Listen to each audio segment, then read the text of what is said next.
Hello po, binabagyong gabi tayo guys. Pero ngayon po, samantalahin po natin yung pagkakataon. Tayo po ay magbabalot ng mga scopes. Ito po ay mga order na sa atin. And then magpapasama din po tayo ng scope na ipapalabis natin ng balot. So magbabalot tayo ng isang HD Gen 2, isang LHD 8 to 32, at additional pa na EDPRS Gen 2 ang ibabalot natin para in case may mag-order, ready na. Kailangan muna nating i-check kung okay ba yung laman para pantay. Yan yung ating EDPRS siya guys. Na 2024 model. So ano ba yung bago dito? So ito yung inspection niya, hindi ko na ito sinasama. Ito yung manual,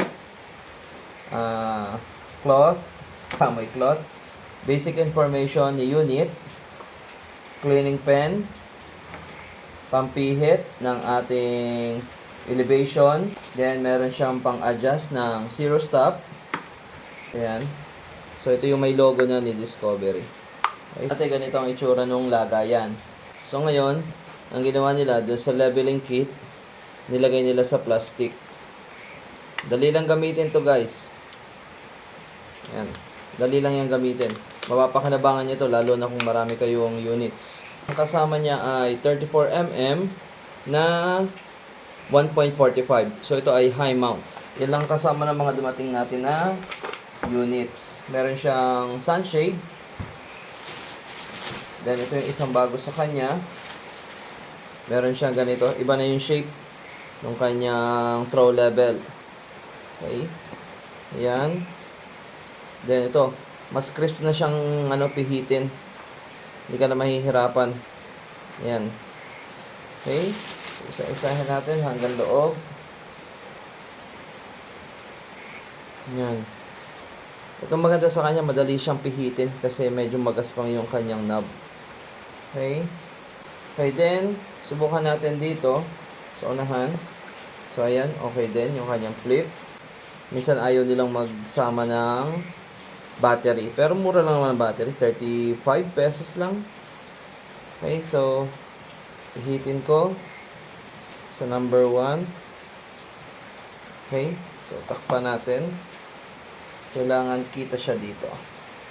Reflect. Tingnan ng video kapag yan.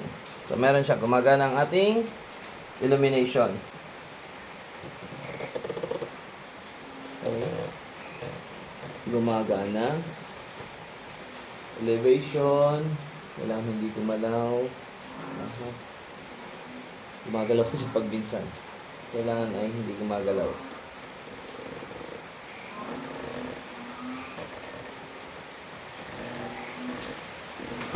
Ayun, tumataas. Naman.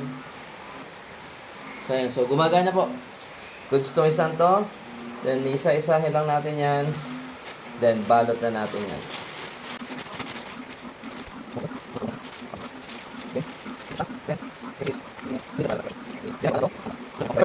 Meron din tayo dito. Ayan. Meron tayong HD Gen 2. So, HD Gen 2, meron din kasama ganito. Yung inspection.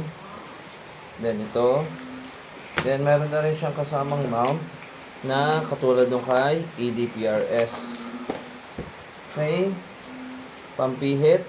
Ito po ay naka zero stop din. Ito po. So, Emrad din. Mas kabisado kong gamitin ng Emrad kaysa sa MOA. Yan. Yung bago sa... Ito ha, bago na to. HD Gen 2 na 2024. So, ayan siya. Ito lang natin. Ayan. SFIR. Okay. Then, yung kanyang throw level, ganito na rin. Bago na din. Then, yung kanyang pihitan, mas maganda na kaysa doon sa dati na parang basta flat kung di ako nagkakamali. Then, tracking guaranteed na rin siya. Ibig sabihin, sinigurado nila na pag pinihit mo siya pababa, as pinihit mo siya pabalik pataas doon sa kung saan mo siya nakatapat sa parehong bilang ng balik, so siya ay tatama ng ayos. Medyo nabago yung design niya, mas maganda yung mga gilid niya. Okay? So, itong isang to, hindi ko alam kung may battery. Silipin ko na lang kung may battery. Kung gumagana. Ayan. Meron din. Saan ba? Labas ka. Yun. Ayan, guys. Yun. Yan. Meron. May ilaw. Okay. Ayan siya. Ayan. Ito, mura lang bigay natin. Lagi natin pipiliting mas mura kaysa kay Lazada. Kay Lazada ay 11.5 yata. So, benta natin ito ng mga 11. Okay na yon. Pwede ito ang kanyang mount. Pampihit ng zero stop. At sunshade. Yan lang. Kung gusto niyo medyo budget meal na magandang quality, dito kayo sa HD Gen 2. Hindi kayo lugi dito. Okay, so issue lang nito, ayan, yung box lang. Naipit lang doon sa cargo.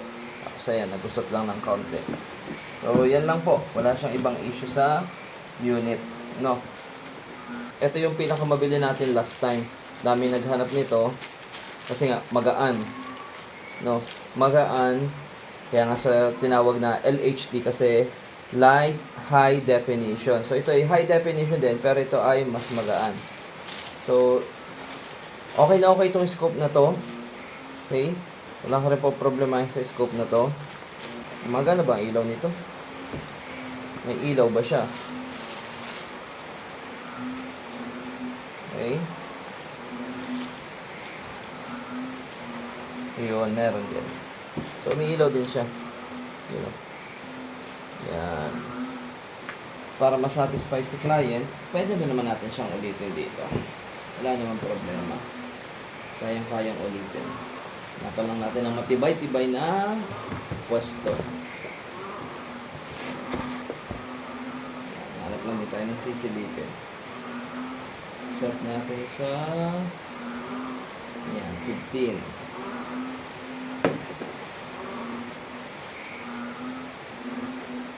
Check. Kung gumagana ng left and right, itapat sa something na naka-align.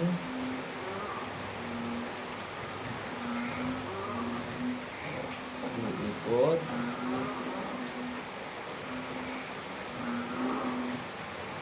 Okay. Up. Tumaas.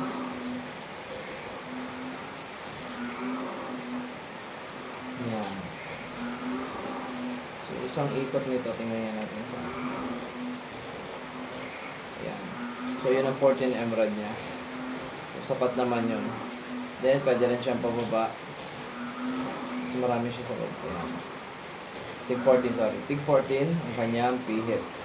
No. So, high definition to. In case naman nakaposin kayo sa pihit nito, ang option ninyo ay adjustable mount o kaya naman ay yung tinatawag natin ng kalso. Ito, kapag kinakapos kayo sa elevation, ganito ang ginagamit. Ito ay yung aluminum sa soft drinks. So, ikakat nyo lang ito ng kasukat nung pang-ilalim ng mount dito. Then, babalutin nyo muna ng electrical tape magkabilaan. Then, saka nyo siya ilalagay dito. So, mayroon tataas siya. Kung masyado namang mababa, gusto mong tumaas, dito naman sa unahan mo ilalagay. No? So, yun po ang common natin dyan sa mga LHD. Baka hindi sinasabi sa inyo na inyong mga seller. Yun po. Yun yung limitation ni LHD. No? Okay. Yan, balot na natin. Then, good to go. Pag gusto nyo po, PM lang po kayo. Yan. May 10 tayo nito. 2 ay reserve. EDPRS. 5 yan siya. 2 pang available. LHD. 5 siya. Lahat available. Okay po. So, balot-balot time na.